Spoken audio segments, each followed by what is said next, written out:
And let's get started with segment number 2, and that is Houston Burnett. He is an author for SouthlandClub.com, and in his biography says, "I love Clemson so much, I graduated twice." I love that. Al, it's time for you to graduate twice from Clemson, by the way. He says he loves sports and dogs. He loves his dog. He loves he has his dogs named after pro athletes. He loves his wife, and even though she is a Gamecock fan. Oh, we won't hold that against him tonight. He's a big movie and TV fan fanatic. I hope he's a Star Wars fanatic. But he is from Greenville, South Carolina, and he is a barbecue, I'm just going to say connoisseur because I can't say that word, but he's a barbecue connoisseur. Welcome to the show, Houston. Yeah, it's a barbecue sommelier. Barbecue sommelier. Sommelier. Well, I knew that was what it was. I just wanted to make sure you could pronounce it right. Absolutely. I'm here to help out in any way that I can, man. And I figured, when you're living in Greenville, South Carolina, and you've got you're a stone's throw away from any kind of pig picking, you can consider yourself a barbecue sommelier. Yeah, this is kind of the area where great barbecue is from, and I love some smoking pig. That's for sure. We can talk about that a little bit later. But Al, a little bit later on this month, or earlier on this month, on May 1st, Houston came out with an article for the SouthlandClub.com, 10 unique road trips Clemson football should think about. And it actually did really well. Houston, I wanted to ask you, what was your reason for writing an article like that?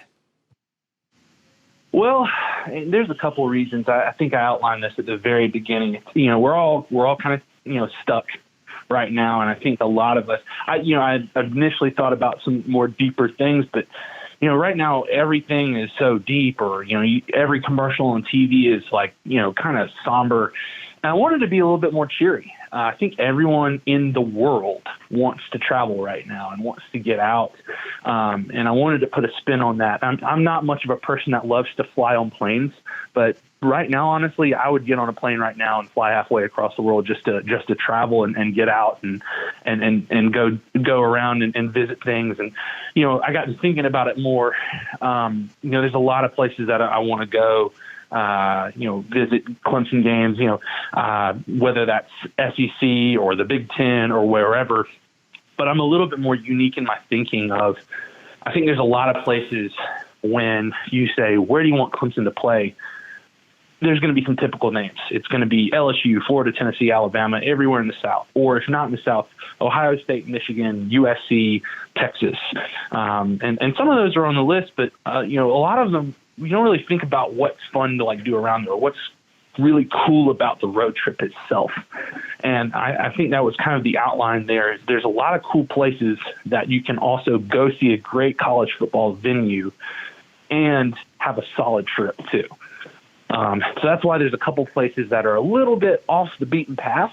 But I think as a fan, you would go there and say, man, that was a really solid trip, and I love that. Right. Again, we're talking to Houston Burnett, writer for SouthlandClub.com, and his most recent article talking about places that he would like for Clemson to travel to, or Clemson football should travel to. Let's go down the list, and I'll kind of go through it. And Al, I want to get your opinions on it as well. So he started out with, he had top 10. All right. So Boise State was his number 10. Now, Boise State is kind of famous for that blue field. It's the Broncos there. I don't know if I necessarily want to play Boise State. I mean, I know they played on that field many, many years ago. I think when you and I were maybe in high school or in college still. So they did play there for a bowl game, humanitarian maybe. Maybe my mind's going right with this. That's right. What do you think? Would you want to go back to Idaho? I don't really care. I mean, it was cool. It was in high school, or I think it maybe even middle school. I know I was in our new house, but it wasn't in college. That's too late, I think. But yeah, I remember we played the Humanitarian Bowl there. It was an interesting game. Pretty sure we played Louisiana Tech there. It was cool because you hear about this blue field all the time. The blue field is so different, and we were on it. It was like, wow, this is kind of neat. And the neatness kind of wears off relatively quickly. But I wouldn't mind going back there, but it's not one that would have probably made my top 10. And then the next one he has, I believe, is definitely one for me. Maybe one of my top is Madison, Wisconsin. Yeah. You know, I've talked to you about this many times on the show, is that Wisconsin's kind of like, I want them to be my second team if I can have one. I don't think I'm really allowed one by you. I don't think you will let me have a second team. But if I had a second team, if there was no Clemson in the world, you know, judging by how things have been going right now, I guess I would make it, but I wouldn't be very happy about it. But Madison, Wisconsin, I mean, Camp Randall Stadium, I mean, you got to go there. That would be awesome to go see. And I would love to see them play Wisconsin. I think Clemson should play more Big Ten teams, to be honest with you. I think that those teams probably be a healthy bounce around from, you know, the Notre Dames of the world. I'd like to see them maybe play those guys. I'd like to see them play them and go, but I don't want them to just get only an away game. I would love to get a home and home. So, you know, treat them to Death Valley as well, because a lot of teams don't get Death Valley until they come here and end up like Brian Kelly's face on that meme when he showed up. Yeah. So a lot of teams don't get that. Again, then he has number 8, Austin, Texas, which he says he's never lived in Texas, but his name is Houston and his brother's name is Dallas, which Houston, you're going to have to tell us a little bit about this. Why are you named Houston? Your brother's name's Dallas. So I'm the youngest of 4 boys. And I'll say this, it's a complete coincidence. And, you know, at least I've been told, hopefully there's not the greater story there, but, my brother was named after like a Christian artist, a Christian singer by the parents. And then I still to this day believe that I'm an oops baby. And because they've given me two stories. And one, my dad says that his science class when he was a teacher, named me. And then my mom says that there were, you know, a couple babies that were named the name that she really wanted to name me that day. And so she just settled on Houston. So I'm just kind of like, all right, well, we don't really know my origin story there for the name, but I somehow ended up with a second Texas name out of the family. Well, I have been to Austin. I was stationed there in the military, right outside of there in the military, Fort Hood. And so I have had the opportunity to drive past that stadium. Beautiful looking stadium, beautiful looking town. Didn't stay there very long. So, you know, don't really know that much outside of it. But Texas in general is just a pretty place. I mean, you just go to Texas and just drive around listening to George Strait all day. And it's the life. I mean, it is like America, red, white, and blue as you can get for sure. Next up is another big one for me. And Al, I think you have this one in one of your ones that you'd like to go to. We just need to save our money up and go to these. Clemson playing at Happy Valley against Penn State in a whiteout. For me, I don't think Houston put in a whiteout specifically, but I'm going to go ahead and put in a whiteout. That would be a pretty epic experience, don't you think? Yeah, absolutely. I 100% agree. As a matter of fact, we've both talked a lot about Penn State on here, and we love the whiteout and how crazy the fans are and how the atmosphere is, especially for that particular game. It's just to find 100,000 fans or whatever their capacity is with all white is just incredible, and it's fun to see. So yeah, I'm all for it. As a matter of fact, I don't know if this list was in order or not. I couldn't really tell if he had these in his in order, if they were just 10 road trips in general, with maybe an emphasis on the number one. I'm not really sure, but Penn State would be my number one. Okay, so Penn State would be your number one. I mean, for me, it would definitely be up there. Would it be my number one? I'm going to have to come back to that. I didn't really put down my number one either. Then he's got Lincoln, Nebraska for Nebraska, obviously, and then Morgantown, West Virginia now. It does have Morgan in the name, but I don't really know if I want to go to either one of those. Why did you pick those two places, Houston? I mean, maybe I don't want to offend any of my West Virginians out there, but I don't know. I might be a little scared of the mountain men's out there. No, yeah. So Nebraska, and look, this is just kind of there are certain things that bring nostalgia back to me. Even though Nebraska is not the same as it used to be, Nebraska was that game that you turn on at like 5:00 when you're in between games on that random Fox Sports affiliate.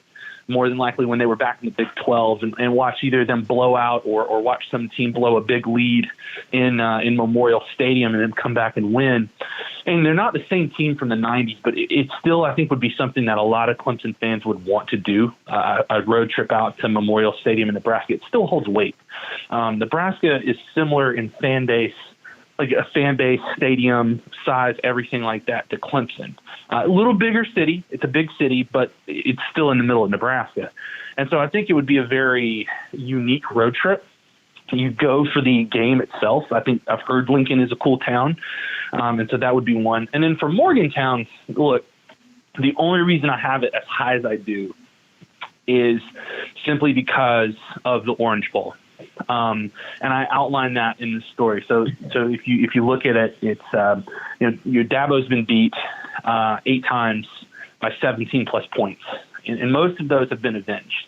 I think there was a few to South Carolina, Florida State, NC State.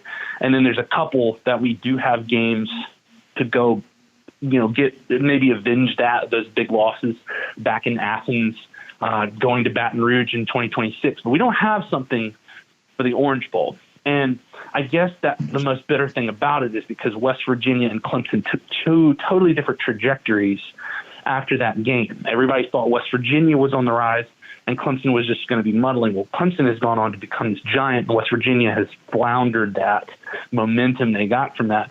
And I don't know. I want to go up there and beat the brakes off of West Virginia just because they wore us out my junior year of college. Yeah, I could see that. I like that. There's definitely some history there. It might be a heated rivalry for sure. You've got Nebraska. There's some history there between Nebraska and Clemson. There's definitely some history against West Virginia and Clemson. And then kind of in breaking into your top 4, one that I really love is Provo, Utah, BYU, the place that most people may not understand why. BYU, why would you put BYU on the top? But if you just go take a picture or go look for a picture of Lavelle Edwards Stadium, wow. You're like in a stadium surrounded by college football fans, watching college football and giant Rocky Mountains all around you. What better place to watch some college football? Exactly. That was the whole thing. Loved it. Thought it was beautiful. Utah is just a really Rocky Mountain kind of place, and it's kind of in a rural area similar to Clemson. And they've got a unique fan base, if you know a little bit about BYU, but at the same time, crazy things happened at Lavelle Edwards Stadium as far as crazy games, Hail Marys. You can look up a million different Hail Marys that BYU's won on or crazy endings. And hopefully that would never happen if Clemson played there. Hopefully it'd be a big win. But I always those were the types of games that I always see late at night on there. And then you see the stadium and backdrop there. You're like, man, that would be awesome to check out. Oh, yeah. I don't know if it would necessarily. BYU plays people tough for sure. So I don't know what kind of game you'd get out of it, but I think it would be at least a beautiful scenery to look around. Now, this one's really close. Probably, I think it's the closest one you have on your list. This is your number 3, Boone, North Carolina, Appalachian State. I don't know if I would ever personally pick Boone. I've never been there, but I know a lot of people who go up there to kind of ski and stuff like that. What was your reason for picking Boone? It's so close. Why not pick some place where you could travel? Yeah, well, see, Boone, I think, is a very unique city. I think you mentioned it. You can go up there and ski. It's in a very, very beautiful part of North Carolina. And, honest here that, App State was one of the places I was looking at along with other colleges with Clemson. But I think you see now a few other schools that are thinking about doing that. South Carolina is lining up trips to go to Boone. North Carolina is going there, Wake Forest, Miami. So it's not uncommon to see large opponents go there. It's the town. It's a very, very cool town. It's similar to like a very smaller version of like a Madison or like a Portland or something like that. People travel there, and it's not like you're in the middle of nowhere. I think you can have a really solid fall weekend in Boone and then watch some really quality football there as well. So next up, you have Eugene, Oregon. But before I get into Eugene, Oregon, I did want to mention that we've got Philip Stedman watching us over on Facebook. Philip, hang tight, because segment number 3, we're going to talk about the Tennessee Volunteers and their big time recruiting class that they had just a few days ago, or well, really last week, their big time recruiting haul that they had last week. So we're going to talk about that more. So Philip, hang tight. We're going to talk about your Volunteers for sure. A lot of people saying that they agree with your Boone pick. So maybe I should give it a chance. Maybe, even though it's so close, maybe I should give it a chance. This is one, number 2, that I thought would be, this was one that I think that makes more sense, or at least for me, one that I might pick would be Eugene, Oregon, Autzen Stadium out there. And then your number 1 is Seattle, Washington. So 2 Pacific Coast teams. Why did you pick all the way on the other side of the country? So first off, I love the Pacific Northwest. I've gone out there and it's a gorgeous place. It's different. It's a different kind of scenery than here. You know, I love South Carolina. I like the way that it's set up in the forest. It's beautiful, but the Pacific Northwest is just different. It's a very different kind of scenery. And Oregon, I like you said how you thought Wisconsin was your second team. Oregon would be what I would consider my second team. I was very infatuated with their uniforms growing up in high school. Is when they switched from like the kind of gnarly green and yellow that they had to those like sleek Nike uniforms with Joey Harrington. And so I always loved Oregon. It's just a really sleek looking stadium and campus in the middle of this lush green forest in Oregon. And you're not far from Portland, which is about 2 hours north. Portland's a pretty quirky town. I'd recommend the visit. And then getting to number 1, look, I don't just mean Seattle should be just a Clemson football road trip. I think every sports team that Clemson has should take a road trip up to Seattle. Every athletic facility at the University of Washington is kind of together at this little lake head on Mont Lake. And it is the most beautiful setting. And when they say it's the most beautiful setting in college football, they're not lying. I love Clemson. Clemson's beautiful. There's nothing like a sunset at a football game at Clemson. But this is just different. You go there, you're literally late gating at this giant stadium. Their basketball arena is hooked onto the back of it. You're hitting home runs in their baseball and softball stadiums into this lake. It's really pristine. And it's about the size of Death Valley. I think they have roughly the same size comparisons as far as seating. So that place gets really loud on Saturdays, certain specific Saturdays of the year. And Seattle's a cool town. Seattle's a really cool place to go. I really enjoyed it when I went up there. Mariners baseball games are really underrated. But Seattle is just one of those places that Clemson's got to check out at some point or another. Yeah, I definitely agree with you on that. And Al, I think that you would probably agree with Oregon or as Mark Childress, other people say Oregon and Seattle. I think you would probably agree with those two. He also had in his top 3 Boone, North Carolina. Al, do you think that Boone is a place you'd want to go? Sure, absolutely. Yeah, I like the App State guys. I mean, the Mountaineers are great. You know, they've been kind of that giant killer for some time now. You know, they always seem to kind of sneak up on these teams. You know, Michigan, the very famous game back in the day, where they stun those guys. Look, they've kind of got some cachet about them because of that. That's what they're known for. You know, and hey, I'm all for a trip there. But like you said in the very beginning, I think it's got to be home and home. You know, if Clemson's going to visit these teams, I want them to come to Death Valley as well. You know, you want to be able to show them what Clemson's all about too. But yeah, I agree with a lot of the names on this list. You know, Oregon and Washington especially. It's funny. It seems like I end up mentioning my friend Greg that watches the show on almost every show. And he actually did some grad school work at Washington, so I'm sure he'll tell you how awesome it is there. And like I heard you calling out Phil, our volunteer fan, our man there. And look, I've already taken care of him on the comment line in Facebook a while back. I said, hey, you're gonna want to hang on till the end of the show, so it's gonna be fun. Got a little volunteer stuff to talk about. Well, I've had a chance to go to Seattle in the military as well. So I've been to Wisconsin for the military. I've been to Austin for the military. I've been to Tacoma, Washington, and it was beautiful. I had to stay out in the woods for leadership training for an entire week with no contact to the outside world. And I mean, it was just amazing. I mean, we were right there in the Puget Sound, beautiful water view, or, basically ocean view, but it's kind of not really the ocean because it's calm, because it's, kind of an inlet there. But the trees are just giant pine needles. One thing you have to be careful for is these big giant ants that they had. So they were not native to Washington State, but for whatever reason, they were there. So if you're laying in the prone about to think you're going to attack the enemy, and all of a sudden you got something crawling up your leg, these ants are about 1 inch or 2 inches big. So you got to be careful because they scare the crap out of you.